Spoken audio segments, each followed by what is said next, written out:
अस्सलामु अलैकुम वरहमतुल्लाहि वबरकातुहू। तमाम अज़ीज़ तलबा व तालिबात, सरपरस्त हज़रात और मुअज़्ज़िज़ असातिज़ा कराम का ऑनलाइन एजुकेशन में इस्तकबाल करता हूँ।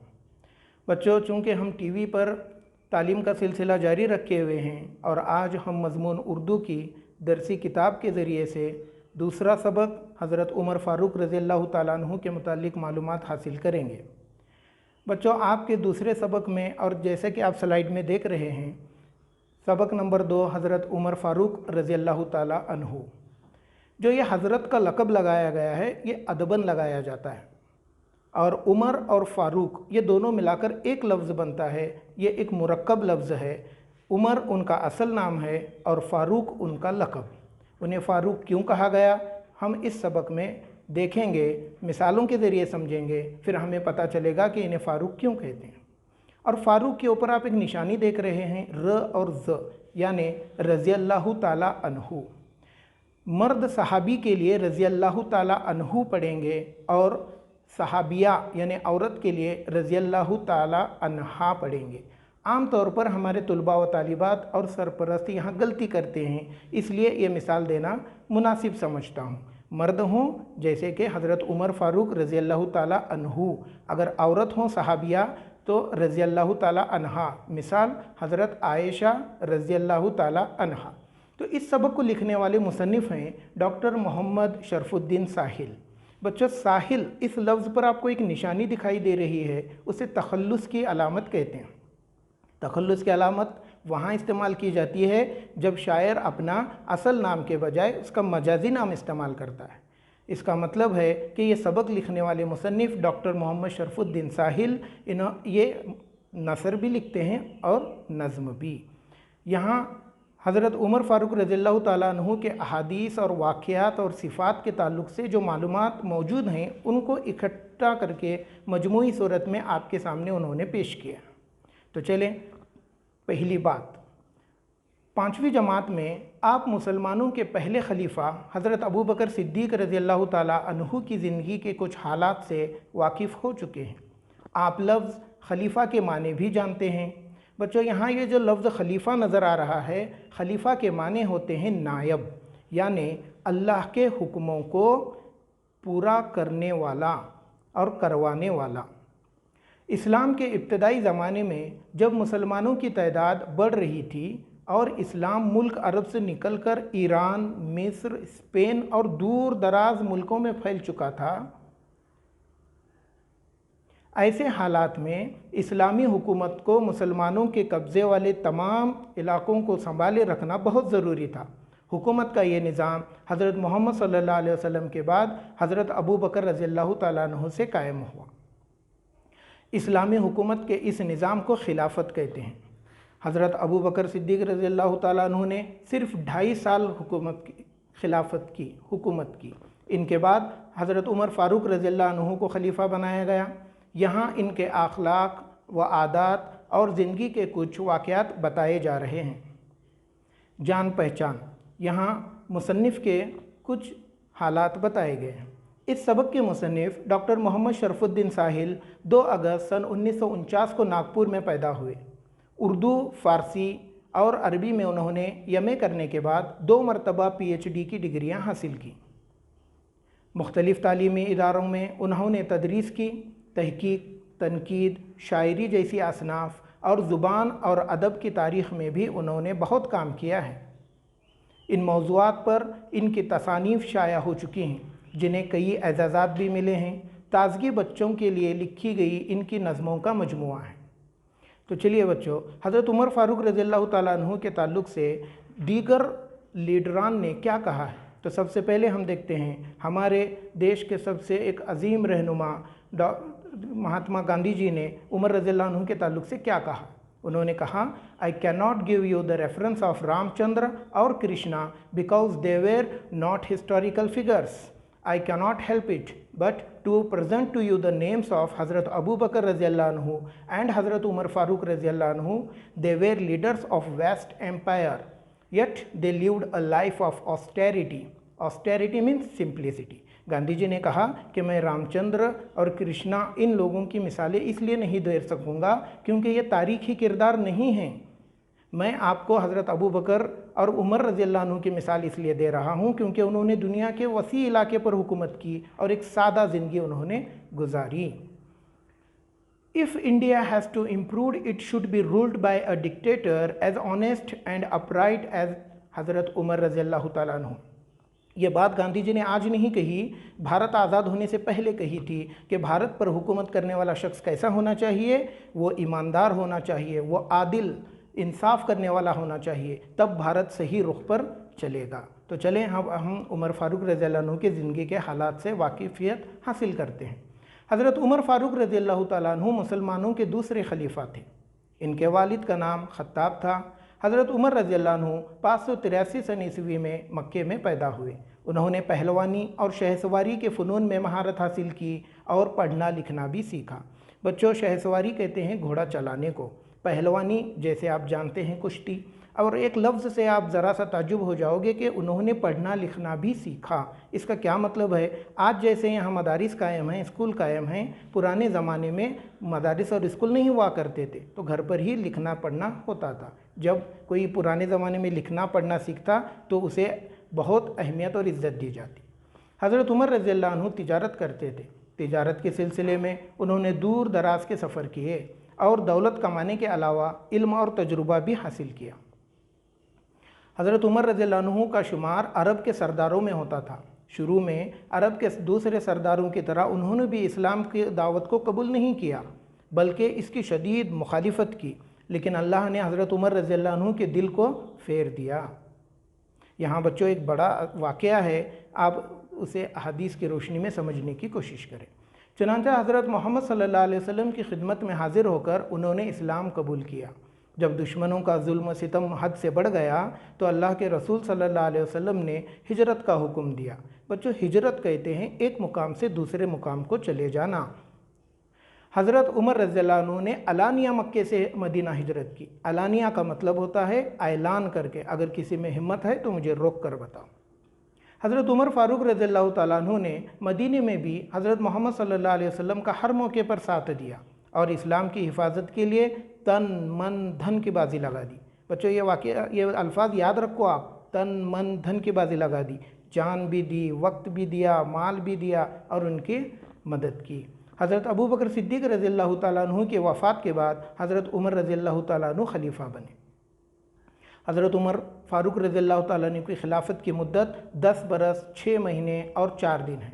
इनकी खिलाफत के दौर में इस्लामी हुकूमत बहुत वसी हो गई थी। इतनी बड़ी हुकूमत को संभालने के लिए उन्होंने एक बाकायदा निज़ाम कायम, मुल्कों को सूबों में तकसीम करके हर सूबे का इंतज़ाम और निगरानी के लिए एक आमिल मुकर्रर किया। बैतुल माल, अदालत, बच्चों ये जो अल्फाज है ना, इसके माने आप समझ लें। बैतुल माल यानी अवाम का पैसा जब एक जगह इकट्ठा किया जाता है उसे बैतुल माल कहते हैं। अदालत, और ये अदालत से ही उनका नाम बहुत मशहूर है, इंसाफ करने वाला। यहाँ एक वाक़या आपके गोश गुजार करता चलूँ। एक मरतबा मदीने में सख्त कहत पड़ चुका था, लोग भूखे प्यासे रह रहे थे, यहाँ तक के पेड़ पौधों के पत्ते निकाल कर खा रहे थे। ऐसे वक्त में जो बैतुल माल में अनाज और था वो गरीबों में तकसीम किया जाता था। एक मरतबा हज़रत उमर रज़ियल्लाहु ताला अन्हु की निगाह अपने लड़के पर पड़ी जो बैतुल माल से एक पपीते का छोटा सा टुकड़ा निकाल कर खा रहा था। इतना देखते ही उमर रज़ियल्लाहु ताला अन्हु को इतना गुस्सा आया कि उन्होंने दरबार से कहा कि उसे कोड़े लगाए जाएं। इतने कोड़े लगाए गए कि वो बेटा गश खाकर यानी चक्कर आकर गिर गया, क्योंकि बैतुल माल का पैसा अवाम का होता है और तू अमीरुल मोमिनीन का बेटा होकर कैसे बैतुल माल से ये लेकर खा सकता है। इसी इंसाफ की वजह से बच्चों इन्हें फ़ारूक कहा जाता है। तो उन्होंने ये डिपार्टमेंट भी कायम किया, शोबा भी कायम किया, आबपाशी, खेतों को पानी देने का निज़ाम, फ़ौज और पुलिस के महकमे कायम किए।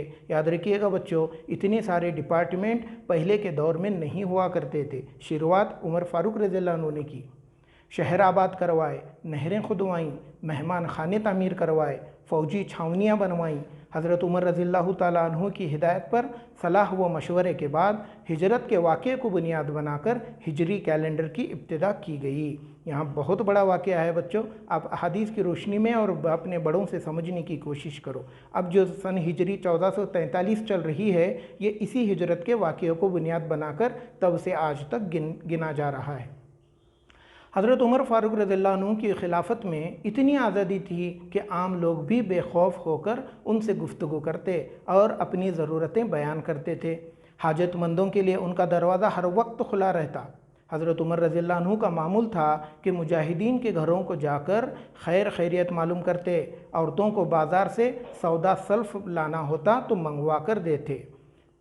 एक मरतबा हज़रत उमर रज़ियल्लाहु ताला अन्हु को लोगों को खाना खिला रहे थे। उन्होंने देखा कि एक शख्स बाएं हाथ से खाना खा रहा है। हज़रत उमर रज़ियल्लाहु अन्हु इसके पास गए और आहिस्ता से कहा, दाहिने हाथ से खाओ। उस शख्स ने रंजीदा होकर यानी गमगीन होकर कहा कि एक जंग में मेरा हाथ दायां हाथ जाता रहा। दायां हाथ जाता रहा का मतलब उसकी ताकत ख़त्म होती रही। ये सुनकर हज़रत उमर रज़ियल्लाहु ताला अन्हु का दिल भर आया, यानी वो रंजीदा हो गए, आंखें अश्कबार हो गईं। वो इसके बराबर बैठ गए और कहने लगे, अफसोस, तुमको वज़ू कौन कराता होगा, तुम्हारा सर कौन धुलाता होगा, कपड़े कौन पहनाता होगा। फिर हज़रत उमर रज़ियल्लाहु अन्हु ने इस माजूर शख्स के लिए एक नौकर मुकर्रर कर दिया और माजूर शख्स की तमाम ज़रूरी चीज़ें मुहैया कर दीं। उन्होंने नौकर को हिदायत की कि तुम इस शख्स की तमाम ज़रूरतों का ख्याल रखना, इसे किसी तरह की तकलीफ़ ना होने पाए। हज़रत उमर रज़ियल्लाहु अन्हु रातों को गश्त करके लोगों का हालचाल मालूम किया करते थे और यहाँ वो अपना भेष बदल लेते ताकि कोई उन्हें पहचान ना सके। एक दफ़ा गश्त करते हुए, गश्त करना मतलब गली में चक्कर लगाना, बाज़ार में घूमना। एक दफ़ा गश्त करते हुए मदीने से 3 मील दूर पहुँचे। देखा कि एक औरत कुछ पका रही है और 2-3 बच्चे बिलक बिलक कर रो रहे हैं। बच्चों, बिलक बिलक कर रोना यानी इतनी शिद्दत से रोना, जब किसी को तकलीफ़ होती है और वो रोता है तो वो बिलक बिलक कर रोता है, तो तकलीफ़ से रो रहे थे। हज़रत उमर रज़ियल्लाहु अन्हु ने सबब पूछा तो औरत ने बताया, इनको कई वक्त से खाना नहीं मिला, इन्हें बहलाने के लिए मैंने पानी में कंकर डालकर हांडी चूल्हे पर चढ़ा दी है। हज़रत उमर रज़ियल्लाहु अन्हु फ़ौरन मदीना वापस आए, बैतुल माल से खाने पकाने की चीज़ें लीं और अपने ग़ुलाम असलम से कहा, इसे मेरी पीठ पर लाद दो, मेरी पीठ पर रख दो। असलम ने कहा, यह सामान मैं लिए चलता हूँ। हज़रत उमर रज़ियल्लाहु अन्हु ने कहा, क्या क़यामत में भी मेरा बोझ तुम उठाओगे? चुनांचा खुद ही सामान लेकर पहुँचे। अब इस औरत ने पकाने की तैयारी की। हज़रत उमर रज़ियल्लाहु अन्हु ने खुद चूल्हा फूका। खाना तैयार हुआ तो बच्चों ने सैर होकर खाया। सैर होकर खाना, पेट भर कर खाना, और उछलने कूदने लगे, खेलने लगे। हज़रत उमर रज़ियल्लाहु अन्हु देखते थे और खुश होते थे। औरत कहने लगी, खलीफा तो तुम्हें होना चाहिए था, न कि उमर को। हज़रत उमर रज़ियल्लाहु अन्हु आबदीदा हो गए, यानी रोने लगे और बोले, अल्लाह मेरी गफलत को माफ़ फरमाए, मैं ही उमर हूँ, तुम भी मेरी गफलत को माफ़ कर दो कि मैं इतने दिन तुम्हारी हालत से बेखबर रहा। बच्चों, ज़रा गौर करो, आज हमारे समाज में कितने नगर सेवक ऐसे हैं, कितने मंत्री ऐसे हैं, कितने मुख्यमंत्री हैं, कौन प्रधानमंत्री ऐसे हैं जो अपने अवाम की, जनता की भलाई के लिए रातों को भेष बदल कर जाते हैं, ख़ुद अपने पीठ पर सामान ला कर उनको खाना खिलाते हैं। तो इन्हीं औसाफ, इन्हीं अखलाक, इन्हीं तरीक़ों की वजह से उन्हें फ़ारूक कहा जाता है। इसलिए गांधी जी ने कहा था, if India has to improve it should be ruled by a dictator as honest and upright as Hazrat Umar रज़ियल्लाहु अन्हु। इसीलिए गांधी जी ने कहा था कि अगर भारत को सही दिशा में लेकर चलना है तो हुकूमत करने वाला कैसा होना चाहिए? आदिल, इंसाफ करने वाला, रहमदिल और मदद करने वाला होना चाहिए। अच्छा, तो बच्चों, अभी हमने जो हज़रत उमर फ़ारूक रज़ियल्लाहु ताला अन्हु की ज़िंदगी के हालात, सिफ़ात और वाक़यात के मुतालिक मालूमात हासिल की है, इसका मुख्तसर सारांश जिसे कहते हैं वो आपके सामने रखता हूँ। हज़रत उमर रज़ियल्लाहु ताला अन्हु के हालात के बारे में जो असबाक में इशारे बताए गए हैं, वो असबाक में इशारों के पीछे बहुत सारे वाक़यात हैं।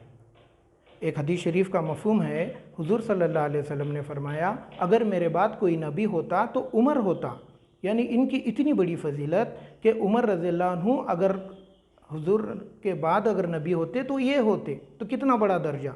तो इनके हालात और इनकी ज़िंदगी के मुतालिक मालूमात हासिल करना भी हमारे लिए ज़रूरी है। आपने इस सबक में अभी तक देखा कि अल्लाह ताला ने इनके दिल को फेर दिया। क्या मतलब है दिल को फेर देना?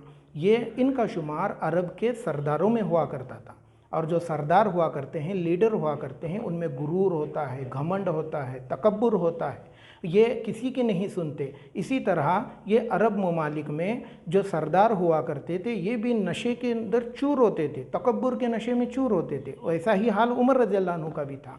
तो एक मर्तबा उनके सामने जब जिक्र हुआ कि ऐसे ऐसे हुजूर सल्लल्लाहु अलैहि वसल्लम के ऊपर बहुत सारे लोग ईमान ला रहे हैं, तो गुस्से के मारे तलवार ली, उठे और कहने लगे कि मैं नऊज़ुबिल्लाह मोहम्मद को कत्ल करूँगा। तो तलवार लेकर निकले। बाज़ार में जाते हुए एक सहाबी ने देखा और कहने लगे, उमर कहाँ जा रहे हो? कहने लगे, मैं नऊज़ुबिल्लाह मोहम्मद को कत्ल करने के लिए जा रहा हूँ। उन्होंने कहा कि मोहम्मद को बाद में कत्ल करना, पहले जाओ अपनी बहन की खबर लो, वो भी उन पर ईमान लाई है। बस इतना सुनना था कि गुस्से के मारे फ़ौरन बहन के घर की तरफ रुख कर लिया और आते ही दरवाज़े को ज़ोर ज़ोर से खटखटाने लगे। खटखटाते हुए ज़ोर से दरवाज़ा धड़क कर खोल दिया। बहन जैसे ही खोलने के लिए आ रही थी, फ़ौरन दरवाज़ा सर पर लगा, जिससे खून बहने लगा। बहन के सर से बहता खून देखकर उमर रज़ियल्लाहु अन्हु का गुस्सा ठंडा हो गया, पूरा ठंडा नहीं हुआ, और कहने लगे कि मैं जब आया तो तुम्हारे अंदर से कुछ पढ़ने की आवाज़ आ रही थी, बताओ तुम क्या पढ़ रहे थे? बहन कहने लगी, तू नापाक हालत में है, मैं तुझे नहीं बता सकती। नहीं, तुझे बताना ही होगा। वो भी गुस्से में आ गई, क्योंकि वो भी उमर रज़ियल्लाहु अन्हु की बहन थी। कहने लगी, जाओ पहले नहा कर आओ, फिर बताऊँगी। जब ये नहा कर आए तो उन्होंने कहा कि ये अल्लाह का कलाम है और ये इसे हम पढ़ रहे थे। एक सहाबी ये अल्लाह का कलाम उनको पढ़वा रहे थे, बहन को और बहनोई दोनों को। जब ये अल्लाह का कलाम पढ़ने लगे, कुरान शरीफ पढ़ने लगे, इनकी दिल की हालत बदलने लगी। दिल की हालत बदलने लगी और कहा कि मुझे मोहम्मद से मिलना है। जो कुरान शरीफ पढ़ा रहे थे वो सहाबी अंदर से बाहर आया और कहने लगे कि उमर तुम्हारे लिए मुबारक हो, कल रात मैंने सुना है हुजूर सल्लल्लाहु अलैहि वसल्लम अल्लाह से दुआ कर रहे थे कि ऐ अल्लाह, इस्लाम की ताकत के लिए तू अबू जहल या उमर बिन खत्ताब, इन दोनों में से किसी का एक का इंतखाब फरमा। तो शायद लगता है कि अल्लाह के रसूल की दुआ तुम्हारे हक़ में कबूल हुई है। तो ये सुनना था कि सब हुजूर की खिदमत में निकले, और जैसे ही हुजूर सल्लल्लाहु अलैहि वसल्लम के दरवाज़े पर आए और खटखटाया, अंदर से आवाज़ आई, अंदर आ जाओ। हज़रत अब्बास रज़ियल्लाहु अन्हु भी वहाँ थे और उन्होंने देखा कि उमर आया है और हाथ में तलवार है। कहने लगे, अगर ये अच्छी नीयत से आया है तो ठीक, वरना इसी तलवार से इसे मार दूँगा। और जैसे ही उमर रज़ियल्लाहु अन्हु अंदर आए और कहने लगे कि मैं आप पर ईमान लाता हूँ। देखिए बच्चों, इस तरह से अल्लाह ने उनके दिल की हालत फेर दी। अब देखेंगे कि एक मर्तबा हज़रत उमर रज़ियल्लाहु अन्हु भेस बदल कर मदीने की गलियों में घूमने लगे। इन्हें फ़ारूक क्यों कहा जाता है, इसका एक वाक़या बताता हूँ। जब रात को भेस बदल कर घूमने लगे, एक झोपड़ी से आवाज़ आने लगी कि एक बुढ़िया बेटी से कह रही है कि बेटी दूध में पानी डालो। जैसे ही बुढ़िया ने ये कहा बेटी दूध में पानी डालो, बेटी ने कहा कि अम्मी ने, अमीरुल मोमिनीन हज़रत उमर फ़ारूक रज़ियल्लाहु अन्हु ने दूध में मिलावट करने से मना किया है। माँ ने कहा कि बेटी उमर तो सो रहे होंगे, यहाँ कौन देख रहा है? बेटी ने कहा कि अम्मी, उमर नहीं देख रहे तो क्या हुआ, हमारा और उमर का अल्लाह तो देख रहा है। ये आवाज़ जब सुनी तो वहाँ से वापस आए और दूसरे दिन उस घर में अपने बेटे का रिश्ता उस लड़की के लिए लेकर गए कि ये बच्ची बहुत ईमानदार है और अल्लाह से डरने वाली है। उन्होंने एक गरीब घर की लड़की को अपनी बहू के तौर पर उसका इस्तकबाल किया और अपने बेटे के लिए उसे अपने बेटे के लिए निकाह में ले लिया। तो बच्चों, ये हालात देखकर हमें पता चलता है कि उनकी शख्सियत कैसी थी। हमें भी उनके नक्श कदम पर चलना है। उम्मीद करता हूँ आप लोग अच्छी तरह समझ गए होंगे। अल्लाह हाफ़िज़।